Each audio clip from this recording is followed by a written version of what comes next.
ऐश्वर्या कपूर और आप देख रहे हैं मेरे साथ पूछता है भारत। जी हां, और पूछता है भारत की शुरुआत कर रहे हैं ऐश्वर्या के एजेंडा के साथ। उत्तर प्रदेश में राष्ट्रवाद चलेगा या परिवारवाद? दो फाड़ है, राष्ट्रवाद या परिवारवाद, यह तय आपको करना है। यूपी की जनता विकास को चुनेगी या हिंदू मुसलमान करने वालों को, यह आपको चुनना है। यूपी में वोट के लिए युद्ध चरम पर पहुंच चुका है, चरम पर। भारतीय जनता पार्टी अखिलेश शासन की याद दिला रही है और पानी पी पी कर कोस रही है। तो वहीं अखिलेश यादव बाहर आके बोल रहे हैं कि ये बीजेपी वाले सिर्फ और सिर्फ झूठ, तो आरोप प्रत्यारोप का ये सिलसिला जारी है ये सिलसिला।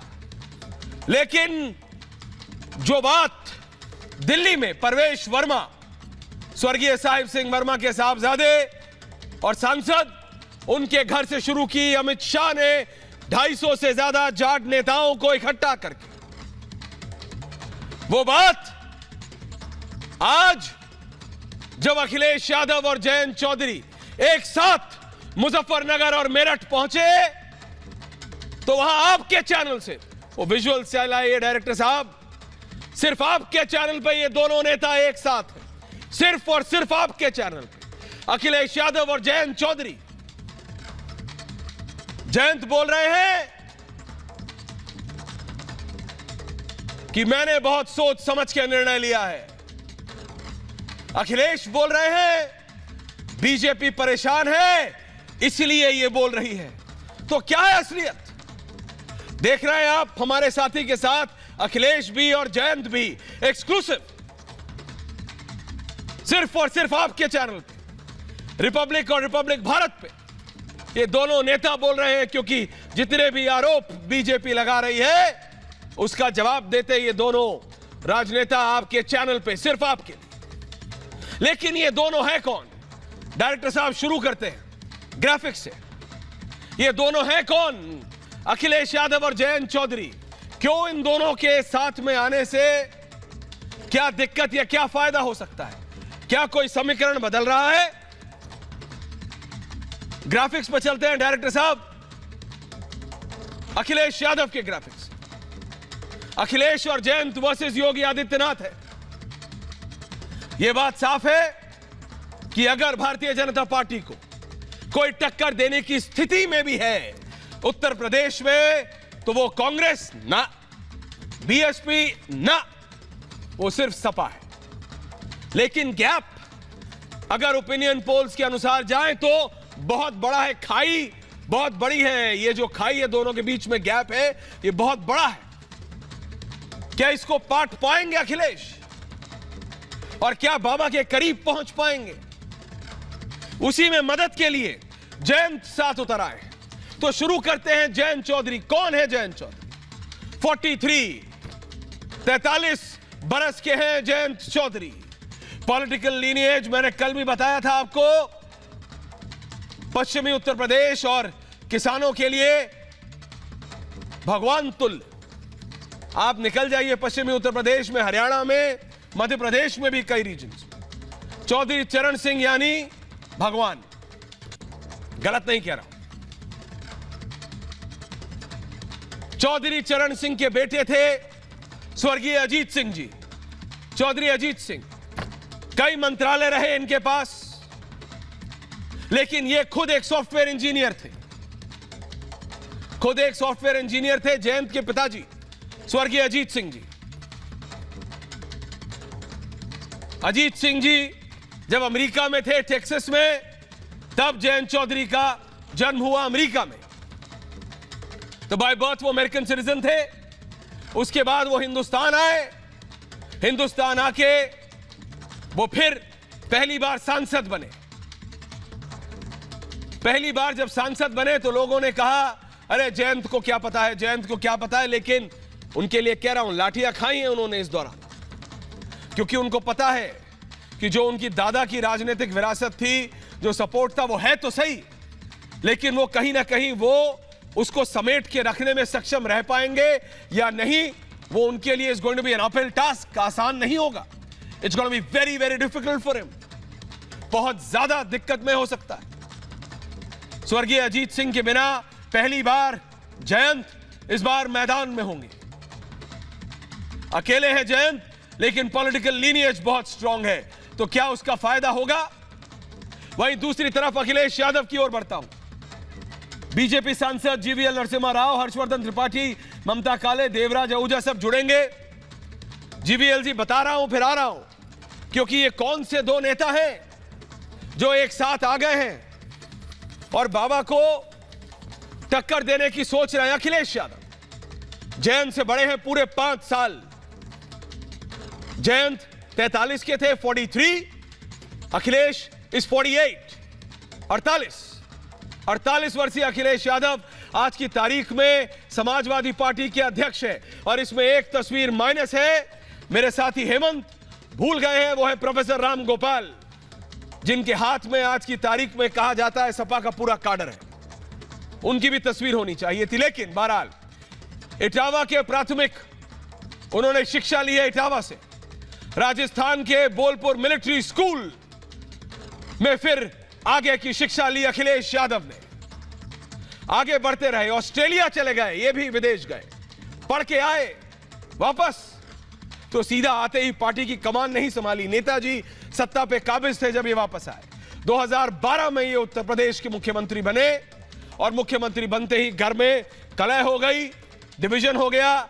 शिवपाल जो हाथ उठाए खड़े हैं पीछे, जो हमेशा नेताजी के सामने सर झुकाए रहते थे बड़े भाई के सामने, अलग हो गए।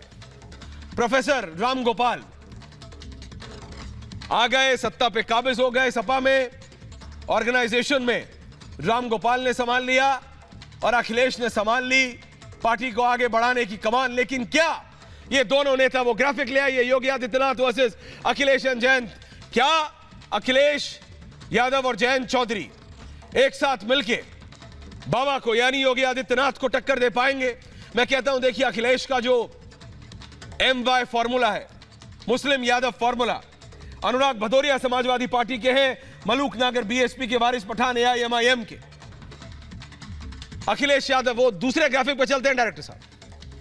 अखिलेश यादव का MY, जयंत चौधरी का जाट NM JNM फॉर्मूला, क्या ये दोनों मिलके जो गैप इतना बड़ा है बीजेपी और इनके बीच में, उसको पाट पाएंगे? और अगर नहीं तो इनका यह पलटवार रहता है इन दोनों का कि अगर हम इतने ही असर नहीं डाल रहे हैं तो क्यों बीजेपी ने, और ये मैं पूछूंगा जीवीएल जी से, कि क्यों बीजेपी ने अमित शाह जी से लेकर जगत प्रकाश नड्डा, राजनाथ सिंह, बाबा खुद, सब के सब उतरे हुए हैं पश्चिमी उत्तर प्रदेश में। अगर इतने ही अनइंपॉर्टेंट है, महत्वपूर्ण नहीं है अखिलेश और जयंत की जोड़ी, तो क्यों बीजेपी ने अपनी पूरी फोर्स उतार दी है पश्चिमी उत्तर प्रदेश में? यह सवाल अखिलेश और जयंत दोनों पूछ रहे हैं। सीधा पैनल पर चलते हैं, डायरेक्टर साहब मल्टी खोल दीजिए। बीजेपी के राज्यसभा से सांसद जीवीएल नरसिम्हा राव, हर्षवर्धन त्रिपाठी, वरिष्ठ पत्रकार ममता काले, देवराज आहूजा जी, अनुराग भदौरिया राष्ट्रीय प्रवक्ता है, वरिष्ठ नेता है समाजवादी पार्टी के, मलूक नागर साहब पश्चिमी उत्तर प्रदेश से आते हैं, BSP के वरिष्ठ नेता हैं, खुद लोकसभा के सांसद हैं, वारिस पठान साहब राष्ट्रीय प्रवक्ता, पूर्व विधायक AIMIM के। मैं सबसे पहले विपक्ष के पास आ रहा हूं जीवीएल जी, ताकि आप सबका जवाब एक साथ दे सकें। I'll take their questions first and then you can counter them together, sir. Anurag ji, BJP कहती है अखिलेश और जयंत के साथ आने से उनको कोई फर्क नहीं पड़ता। अभी उनकी बस में सिर्फ रिपब्लिक था, हमने दोनों से बात की, जयंत जी से भी और अखिलेश जी से भी। वो कह रहे हैं देखो, बोलने से कुछ नहीं होता, अब हमें करने दो, हम 10 तारीख को बात करेंगे। अब अनुराग भदौरिया, तारीख को हम आपको बताएंगे कि वोट की चोट क्या होती है।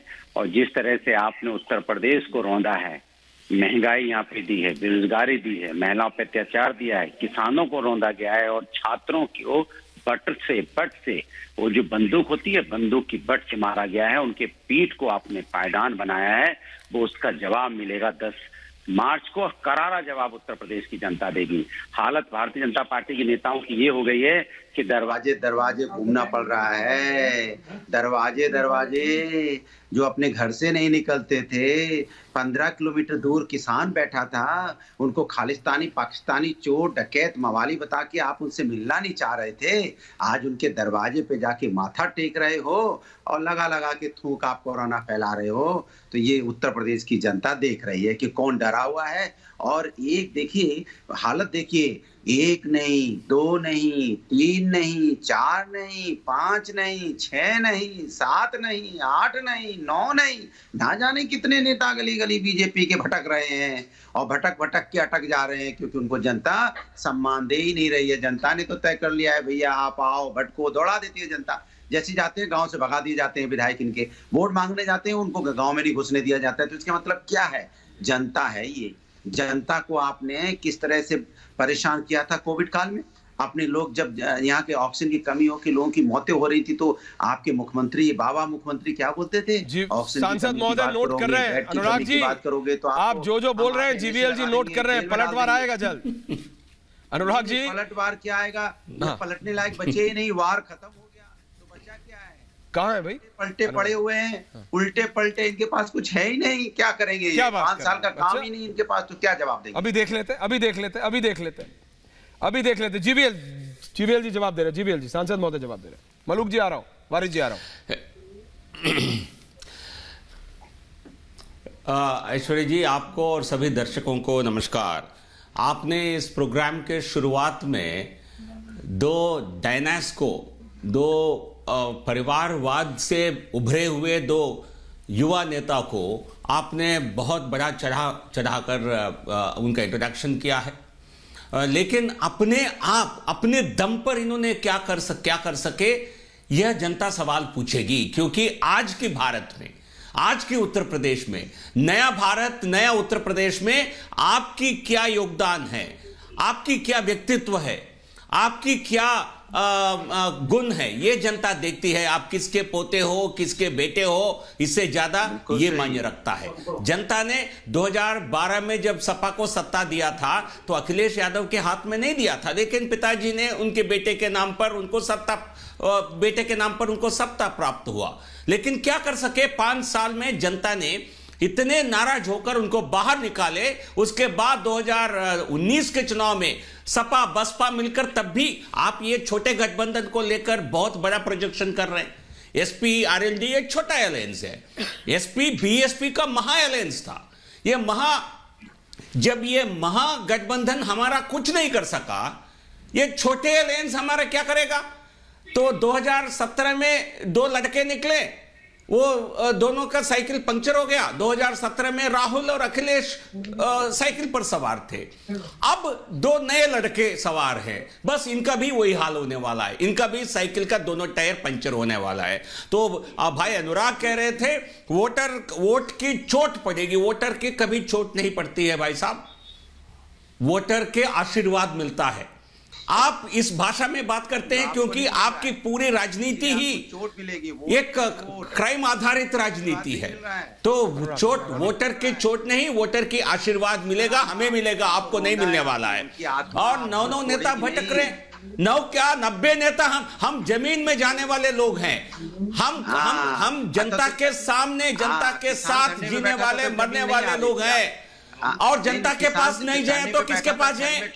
मौलाना के पास जाए क्या? नहीं, आपके अनुराग भाई, मैंने आपको बीच में नहीं टोका, बीच में नहीं टोका मैंने आपको। अनुराग जी एक एक करके प्लीज। मौलाना के पास अनुराग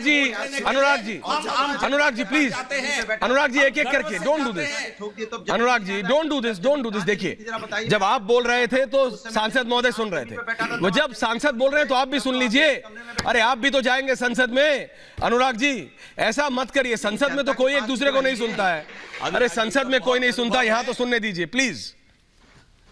अनुराग ji please relax, thank you. तो मैं अनुराग भाई को कहते, जनता के पास हमारे सारे नेता जा रहे हैं, इसको भटकना नहीं करते हैं।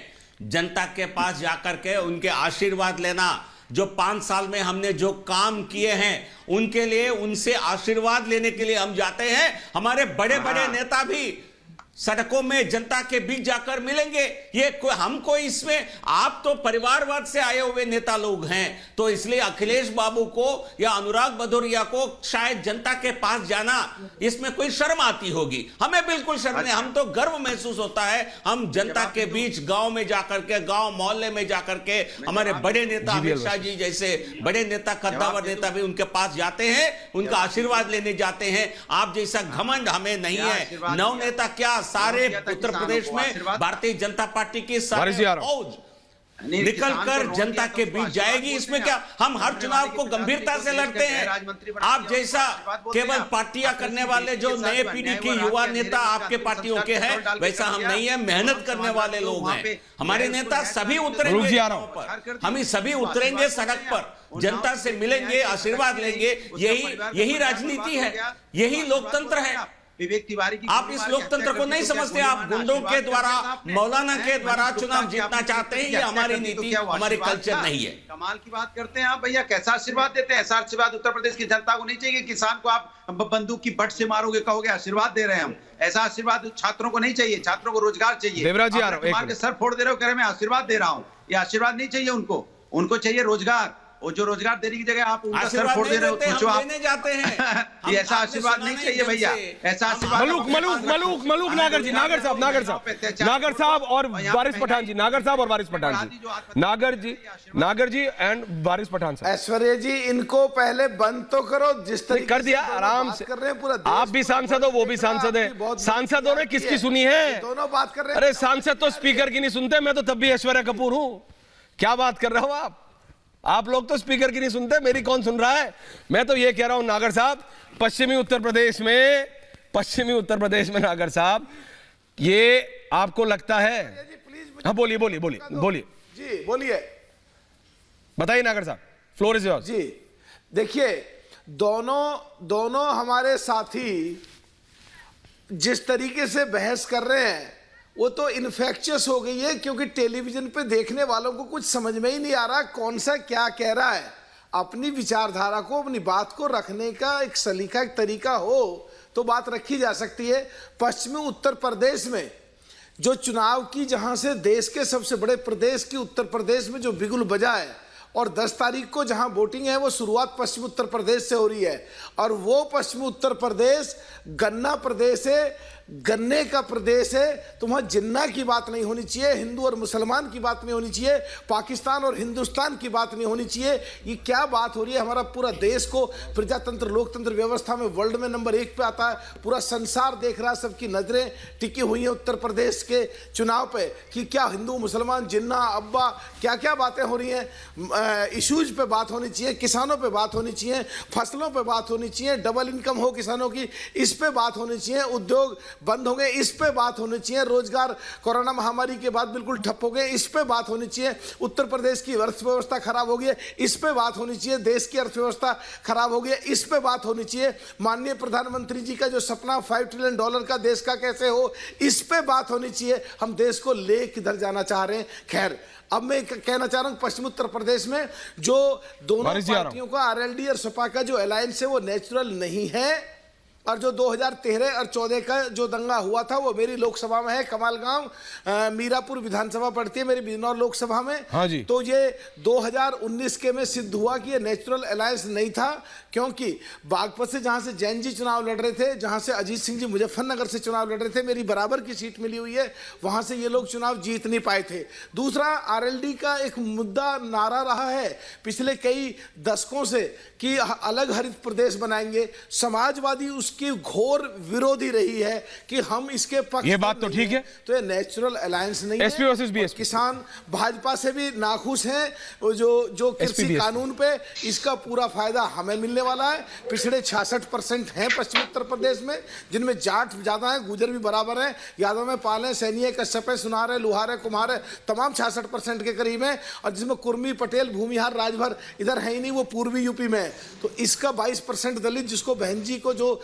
देवी मानते हैं, इसका पूरा फायदा। अनुराग जी, जवाब देना पड़ेगा, यहाँ पे फंस गए हो। पश्चिम उत्तर प्रदेश में क्या हरित प्रदेश हमारा रहेगा, हम बहुत भारी मात्रा में जीत करके आएंगे। अब इनकी बात हो जाए तो मैं बोलूं। हो गई, बोलिए अनुराग जी। समाजवादी लोग हमेशा से समाज को जोड़ने की बात करते हैं।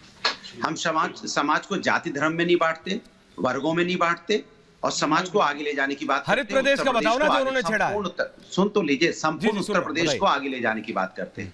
कैसे किसान हरियाली हो किसान के खेतों में, कैसे किसान अपनी अपनी अर्थव्यवस्था किसान की कैसे मजबूत हो, किसान की इनकम सच में कैसे दोगुनी चौगुनी हो, किसान भी उस तरह से रह पाए जैसे दूसरे लोग रहते हैं। जैसे भारतीय जनता पार्टी तो कपड़ों से पहचानती जीवीएल जी, आ है। रहा हूं। भारतीय जनता पार्टी का मतलब ये होता है कि अगर कपड़े ठीक नहीं है तो किसान है। हम चाहते हैं किसान भी अच्छे कपड़ों में हो, उनकी भी स्थिति अच्छी हो, उनके भी बच्चे अच्छे स्कूल पढ़े, वो भी सम्मान पूर्वक जिंदगी जिए, उनको भी रोड पे आके अपने सरकार के खिलाफ 13 महीने तक बैठना ना पड़े। जो किसान यहाँ पे जमीन का सीना चीर के अन्न उगाता है और हम सबका पेट भरता है, और आज वो किसान वही अन्नदाता आज रोड पे बैठा हो और उसका अन्न खा के हम आराम से इसी में सो रहे हो। नींद कैसे आ गई थी भारतीय जनता पार्टी के मंत्रियों को, मुझे समझ में नहीं आया। जीवीएल जो अन्न किसान ने पैदा किया मल्टी। उसी का अन्न खा रहे हैं, उसी के अन्न आपने में सो उनका रहे नहीं हैं बताया, आराम से। उन्होंने, और आप ये मेरे सारा बयान चीज की बता रहे हैं। अनुराग जी, मलूक नागर साहब ने, सांसद जी ने ये पूछा, आरएलडी कहती है हरित प्रदेश, एसपी इसके दुर्विरोधी है,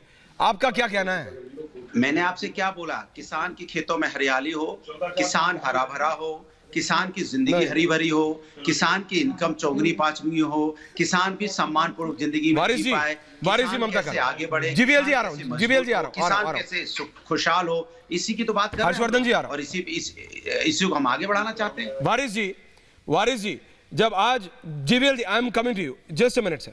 आज उत्तर प्रदेश के मुख्यमंत्री ने, योगी आदित्यनाथ ने, बाबा ने कहा वे जिन्ना के उपासक हैं, हम सरदार पटेल के पुजारी हैं। वारिस जी, उनको पाकिस्तान प्यारा है, हम मां भारती पर जान न्यौछावर करते हैं। वारिस जी, 10 मार्च को बाबा चले जाएंगे टाटा बाय बाय करते हुए गोरखपुर में, तो वहीं रह जाएंगे। तो कौन जनता ने मूड बना लिया है, अब उनको वोट नहीं मिलेगा, ना वो सत्ता में आएंगे। दूसरी तरफ अभी मैं सुन रहा था, भाजपा के प्रवक्ता बता रहे थे कि हमारे प्रत्याशी जा रहे हैं तो लोग उनको आशीर्वाद दे रहे हैं। अब 3 दिन पहले ही हमने सबने देखा, मौर्या जी चले गए थे एक बस्ती में आशीर्वाद लेने लोगों के पास, लोगों ने उनको भगाया, वहाँ से दौड़ा दौड़ा के भगा रहे।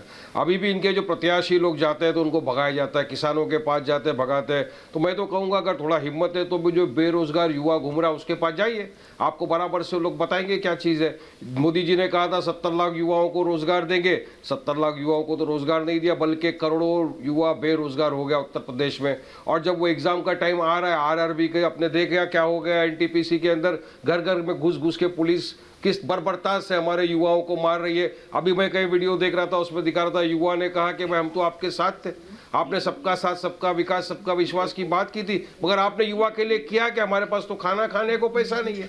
तो ये भाजपा ने क्या हाल कर दिया हमारे युवा का, उसको मार रहे हैं। देवराज जी आ रहा हूं, के पास चले जाएंगे तो उनको जवाब मिल जाएगा। दूसरी ओर किसान भाई हमारा बैठा हुआ है, हमारा किसान भाई जो इतने साल तक वहां पे आंदोलन किया, धरना किया, मोदी जी की जिद की वजह से 700 से ज्यादा हमारे किसान भाइयों की जानें चले गई, उसका जवाबदार तो भाजपा सरकार है। वहां के बाद में मोदी जी को माफी मांगना पड़ा, मगर किसान की नाराजगी तो खत्म नहीं हुई है। किसान नाराजगी है। दूसरी तरफ जो मेन मुद्दे जनता के हैं ऐश्वर्या, उस पर तो कभी बात ही नहीं करेंगे। जनता के पास आज की मुद्दा है, मैं पूछ रहा हूँ क्या जीवीएल नरसिंह आया है ऑफिस में, तो क्या बैलगाड़ी में आए, क्या घोड़ा गाड़ी में आए, क्या गाड़ी में आए, कार में? अगर कार में आए होंगे तो उनको पता चला होगा कि उसमें पेट्रोल डीजल चलता है, उसका क्या भाव हो गया है, बताइए जरा। जीवीएल जी जवाब दे रहे हैं। तो ये पब्लिक का जो मुद्दा है, उस मुद्दे से तो भाजपा पूरी तरह से भटक चुकी है। वहां तो जवाब देने के लिए इनके पास कुछ है ही नहीं। कोरोना काल में इतने लोगों की जानें चले गई, किसकी वजह से गई? चलिए बताइए मुझे ऐश्वर्या। ये जीवीएल बैठे दूसरे वेव में गंगा किनारे हमने देखी है लाशों को तैरता हुआ, और जब लाशें बाहर आ गई। जीवीएल जवाब दे रहे हैं, जीवीएल जवाब दे रहे हैं। वारिस जी, जीवीएल आपको जवाब दे रहे हैं, आपको बराबर देंगे। जीवीएल आपको जवाब दे रहे हैं, जीवीएल आपको जवाब दे रहे हैं, जीवीएल इज रिस्पॉन्डिंग, जीवीएल जवाब दे रहे हैं। हाँ, जीवीएल जवाब दे रहे हैं। आप देखिए, बोलिए जीवीएल। मुझे ऐश्वर्या जी, बोलिए जीवीएल। मुझे से जो पार्टियां सपा हो या एमआईएम हो जी, जिनको विकास से कोई मतलब नहीं, जो किसान से दूर दूर तक कोई संबंध नहीं, वो भी आकर के टेलीविजन डिबेट पर ऐसे बयान दे रहे हैं, ऐसे वक्तव्य दे रहे हैं, तो मुझे हंसी आ रही है। आपकी क्या राजनीति में कहीं किसान फिट बैठता है? कहीं उत्तर प्रदेश में वारिस पठान, उत्तर वारिस जी प्रदेश सुन लीजिए, में सबसे- वारिस जी सुन लीजिए, वो सुन रहे थे आपको। कम दाम है वारिस वो आपको सुन रहे थे, वारिस जी वो आपको सुन रहे थे, आप जवाब दे रहे हैं। वो का जवाब देने आया हूं। वारिस जी वो आपको जवाब दे रहे हैं, सुन लीजिए प्लीज। जवाब दूंगा। हाँ दीजिए, लेकिन वो आपके सवाल का ही जवाब दे रहे तो हैं। एक एक करके प्लीज बोलिए। आपको पार्टी का है तो ज्यादा टाइम मिलेगा। टीवी का डिबेट है, जितना टाइम आप जीवीएल को देंगे। नहीं, आपने बहुत लंबा बोल दिया। आपकी पार्टी का कहीं आपका पार्टी को कितना वोट मिलेगा जनता देखेगी चुनाव में। पार्टी के स्ट्रेंथ के ऊपर नहीं देखिए ऐश्वर्या जी इनको बोलिए। नहीं मैं कह रहा हूँ पसंद नहीं करते वारिस इस जी, प्रकार। मैं जानता हूँ जीवीएल जी, क्योंकि वो जीवीएल जी मैं जानता हूँ और इसलिए मैं करता भी नहीं। देखिए वारिस जी, जब आपने बोला, वारिस जी जब आप बोल रहे थे तो क्या वो बोल रहे थे आपके ऊपर? वारिस जी देखिए, जनता देख रही है ना, आपके भी तो देख रहे हैं सपोर्टर्स। जब आप बोल रहे थे तो जीवीएल शांत थे। जीवीएल जवाब दे रहे हैं, आप प्लीज सुन लीजिए, उसके बाद बोलिएगा। उनके बोलने के बाद आ जाऊंगा आपके पास। जीवीएल जवाब दे रहे हैं। जीवीएल जी, सांसद महोदय बताइए। तो हमें देखिए, हमें यही कहा गया 2014 में जनता आपको भगा रही है। किसको जनता ने भगाया? देश की जनता ने देखा है। 2017 में उत्तर प्रदेश में हमको यही कहा गया बीजेपी कहीं है ही नहीं। 2019 में दोनों साथ आने के बाद, बसपा सपा आने के बाद ये कहा गया बीजेपी कहीं है ही नहीं पिक्चर में। हम हर बार आपको गलत साबित किए हैं, तो इस बार भी भागना तो एमआईएम को पड़ेगा उत्तर प्रदेश से, क्योंकि आपको कहीं भी वोट नहीं मिलने जा रहे हैं। और जहां तक का पेट्रोल डीजल का दाम का सवाल है, सबसे कम है उत्तर प्रदेश में। देश जहां आपके विधायक है, सांसद हैं एक आध प्रदेश में, आप वहां जाकर पता कर लीजिए। आपके महाराष्ट्र में जहां आप विधायक हैं, काफी सस्ता है उत्तर प्रदेश में। आप आकर के लखनऊ में आकर के पेट्रोल खरीद के जाएंगे ना, तब भी आपको सस्ता पड़ेगा। आगे से मुंबई से खरीदना बंद करिए, यूपी आकर के खरीद के जाइए पेट्रोल डीजल, तब भी आपको मुनाफा होगा। और जहां तक सपा अनुराग का बात है, अनुराग भदौरिया जी का जो बयान है, वो लगता है वो किसान के ऊपर कोई पार्टी का कोई एडवर्टाइजमेंट लिख रहे हैं। अनुराग भाई, कोई आप स्क्रिप्ट राइटर हैं क्या? आपका किसान बढ़िया वाले हैं, लेकिन आपकी केवल खेती, हिंसा की खेती आपकी पार्टी जानती है। केवल हिंसा की खेती में सपा का विश्वास है। सारे गुंडों के साथ आपके पार्टी का संबंध है। सभी बड़े बड़े गुंडों को आपने चुनाव में उतारा है। तो आपको हिंसा की खेती के अलावा फसल की खेती से आपका कोई संबंध दूर दूर तक नहीं है। तो आपका जो एडवर्टाइजमेंट स्क्रिप्ट है, वो बहुत कुछ जो कह रहे थे, हम किसान को सम्मान देते हैं या क्या देते हैं, वो कोई विश्वास नहीं करने वाला है। क्योंकि किसानों ने ही आपको 2017 में 19 में आपको सबक सिखाया। और एक बात, इस चुनाव में भी आपको और आपके गठबंधन को उत्तर प्रदेश में और पश्चिम उत्तर प्रदेश में वो किसानों को नकारने वाले बता दिया है। अनुराग भदौरिया, ममता काले बता दिया है। किसान अब आपके साथ कहाँ है? अब किसान से तो आपका कोई लेना ही देना नहीं है। किसान को तो आपने रोड पे लाके बैठा दिया। 13 महीने तक किसान बैठा रहा, आपने सुध नहीं ली। चुनाव आते ही आपको किसान आपको अच्छे लगने लगे। इसके मतलब आप चुनाव के हिसाब से किसान से प्यार करेंगे। चुनाव खत्म हो जाएगा, फिर उनको रोड पे लाके बैठा देंगे, कहोगे आप 5 साल बैठे रहो। अब 2024 में चुनाव होगा, तब तक हम बैठाए रहेंगे। ऐसा थोड़ी होगा। आप समाजवादी पार्टी की सरकार होगी, किसानों का सम्मान होगा, यहाँ पे छात्रों का सम्मान होगा, महिलाओं का सम्मान होगा, युवाओं को रोजगार मिलेगा। एक सेकंड देवराज जी, एक सेकंड आ रहा हूँ। एक एक करके देवराज जी, एक करके। ममता काले कुछ बोल रहे हैं, फिर आ रहा हूं। वारिस जी आ रहा हूं, वापस आ रहा हूं आपके पास, आ रहा हूं वारिस जी। ममता काले कुछ बोल रहे हैं, फिर आ रहा हूं देवराज जी आपके पास। ममता जी बोलिए। ममता जी। जी धन्यवाद ऐश्वर्या जी। मैं सबकी बात बहुत शांति से सुन रही थी, थोड़ा सा समय लूंगी। सबसे पहले उत्तर प्रदेश का चुनाव आज क्या है, उसकी स्थिति क्या है, किस पर लड़ा जा रहा है, ये बोलूंगी। राष्ट्रवाद, विकासवाद, सुशासन बनाम जिन्नावाद, तुष्टीकरण और कुशासन का ये चुनाव है। एक तरफ 3 चीजें हैं, राष्ट्रवाद, विकासवाद और सुशासन है, और दूसरी तरफ जिन्नावाद खड़े हैं, तुष्टीकरण वाले खड़े हैं और कुशासन वाले खड़े हैं। और एक चीज और मैं बता देना चाहती हूँ कि आज उत्तर प्रदेश के अंदर 4 स जो हरेक व्यक्ति के जीवन को, हरेक वोटर के जीवन को प्रभावित करते हैं, चाहे वो किसी भी समुदाय से आते हैं, वो है सुशासन, सुरक्षा, स्वास्थ्य व शिक्षा। और ये वहां पर योगी जी और मोदी जी की डबल इंजन की सरकार ने प्रोवाइड कराया है। और अनुराग जी, अगर आप बीच में बोल रहे हैं ना, तो आप मुझे ये बताइए, इतने सालों तक आपकी सरकार थी समाजवादी पार्टी की यूपी में, आपने कितने अनुराग जी अपने टाइम पे बोलिएगा ना प्लीज। आप ये बताइए, आपने कितने किसानों के खातों में डायरेक्ट पैसा डाला, ये बताइए।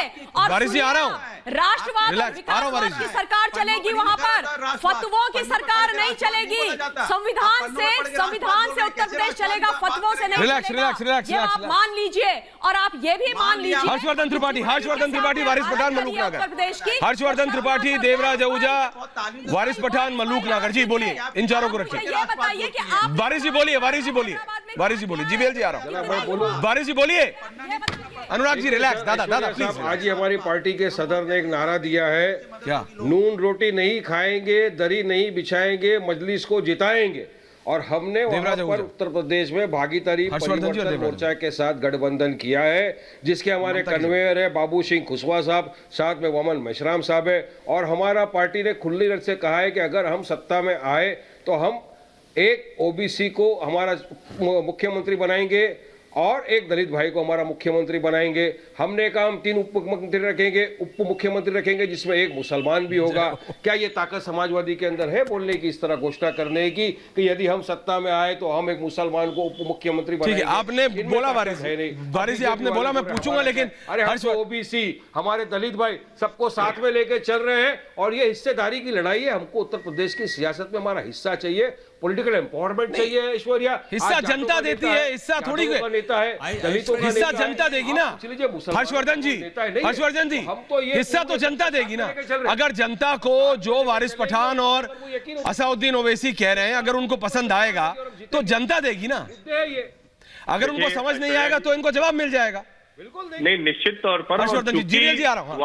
वारिस पठान जी और उनकी पार्टी के पास अभी विकल्प नहीं है। वो भी जानते हैं कि सत्ता की स्थिति नहीं है तो सत्ता की रेवड़ी बांट रहे हैं, लेकिन जिनको मुसलमानों का वोट सबसे ज्यादा मिलता है वो सचमुच ये सवाल ठीक कर रहे हैं। ये वारिस पठान का ये सवाल तो ठीक है ना कि समाजवादी पार्टी अगर वो कह रही कि यादव और मुसलमान हमें वोट करता है तो यादव एक ही परिवार में सारा रहेगा, मुख्यमंत्री रहेंगे, सारा परिवार रहेगा, तो मुसलमानों का अधिकार उनको क्यों नहीं मिलना चाहिए? अगर वोट के लिहाज से देखें तो अगर उस पार्टी को वोट कर रहे हैं तो ये जायज मांग है। तो मुझे लगता है कि वारिस पठान तो देखिए वो अभी दूर है सत्ता से, तो इसलिए सबको दे रहे हैं, वो 3, 4, 5 मुख्यमंत्री और उप मुख्यमंत्री बना रहे हैं। लेकिन समाजवादी पार्टी इतने बरस सत्ता में रही, क्या मुसलमानों को उनकी हिस्सेदारी दी? ये सवाल तो पूछा जाएगा ना, हर जगह पूछा जाएगा। देवराज जी कुछ कह रहे हैं, बोलिए देवराज जी, बहुत देर से शांत बैठे, बोलिए देवराज जी। जीवीएल जी आ रहा हूं, बोलिए देवराज जी। अनुराग जी आपका मैं जवाब लूंगा, सिर्फ 1 मिनट के लिए जा रहा हूं देवराज जी, बोलिए। धन्यवाद, चलिए धन्यवाद। मैं कह रहा था आपसे कि मैं देख रहा हूं जो योगी जी की सरकार है पिछले 5 वर्षों से अगर हम जो कंपेयर करते हैं तो सपना सिर्फ जो है बातें करती है कि हमने उद्घाटन किया उद्घाटन। आप भी कौन सा कार्यक्रम जो पूरा किया ये बताइए आप सबसे पहले। और राष्ट्रवाद की बात तो आपके अंदर है ही नहीं। आप जो पश्चिमी उत्तर प्रदेश में जाटों की बातें कर रहे हैं, जो राष्ट्रीय लोकदल से आपने जो संबंध किया उनके साथ अभी देखिए कि अभी मैं देख रहा था नाहिद हसन के जो सपोर्टर्स हैं वो सरेआम धमका रहे हैं बस जाटों को कि हम जो 90,000 हैं हम तुम्हें देख लेंगे। हम ये तो इस तरह की बातें देख के अगर देखते हैं तो आप देखिए एक तो योगी जी जो राष्ट्रवाद भी देखते हैं, कानून व्यवस्था भी करते हैं, विकास की बात भी करते हैं, किसानों के खाते में डायरेक्ट पैसे की भी ट्रांसफर करते हैं। और आप ये बताएं मुझे एक भी करप्शन का मुद्दा बताइए। इन्होंने अखिलेश यादव ने जब मुख्यमंत्री जब इन्होंने अपना बंगला तक खाली किया था कालिदास बाग, उसने टूटी चुराने तक का काम किया, तो ऐसे मुख्यमंत्री के ऊपर जो जनता ने क्या विश्वास की? ओके अनुराग जी, ठीक है GVL ji, I am coming to you. लेकिन अनुराग भदौरिया जी ये देखिए, वारिस पठान ने सीधा आपको चैलेंज किया, बोलिए आप कर सकते हैं तो करिए। जीवीएल जी तो साथ में बैठे, उन्होंने अपनी किताब कर दी है बंद, नाउ ही स्माइलिंग। मैं तो इस बात से mister MP smiling right now. मैं तो एक बात से हैरान हूं, एक प्रवक्ता आपके अभी जो बोल रहे थे पता नहीं कहां से पकड़ के आप लाए हो। अच्छा, कोई ज्ञान नहीं है, बस आए बाएं साएं बोलना है। आपने बोल दिया आओ बैठो बैठो बैठो, आपको समाजवादी पे कुछ बोलना है, आए बाएं साएं। अनुराग जी रिलैक्स, पर्सनल नहीं होता, पता ही नहीं है क्या बोलना है। अनुराग जी पर्सनल नहीं होता, पहले पढ़ के आया करो क्या बोलना है। अच्छा ठीक है, आप वारिस जी को तो बोलेंगे, बड़ा चैनल है, आप वारिस जी को तो बोलेंगे। अनुराग जी वारिस जी को तो बोलेंगे, वारिस जी ने क्या बोला? गंभीरता। अनुराग भदौरिया जी वारिस जी ने क्या बोला? वारिस जी ने आपको चैलेंज किया है, वारिस जी ने आपको चैलेंज किया है।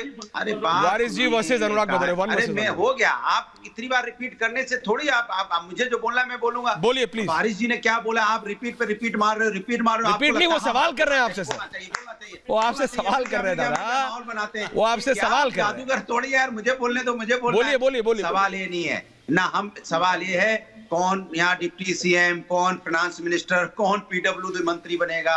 ये जनता जब चुनाव जीतते हैं तो वहां पे विधानसभा विधायक तय करते हैं। अनुराग भदौरिया टीवी डिबेट में बैठ के तय नहीं करते हैं। पहली बात तो ये सवाल ही गलत है। दूसरा सवाल जहां तक आपने पूछा है, भारतीय जनता पार्टी इतनी परेशान और हताश है कि कभी देखिए किस तरह की बातें कर रही है। ये जाट लैंड है, ये लोधी लैंड है, ये यादव लैंड है, ये कुर्मी लैंड है। क्या भाई, सब अपने हैं। जाट लैंड का, ये लैंड का किस तरह की बातें कर रही है। कल से मैं देख रहा हूं जाट लैंड। अरे भाई सब अपने हैं, क्यों डिवाइडेड रूल करना चाहते हो? गुजर भी अपने हैं, जाट भी अपने हैं, वहां और जो बिरादरी हैं सभी जाति धर्म के लोग अपने हैं भैया। ये हिंदुस्तान है।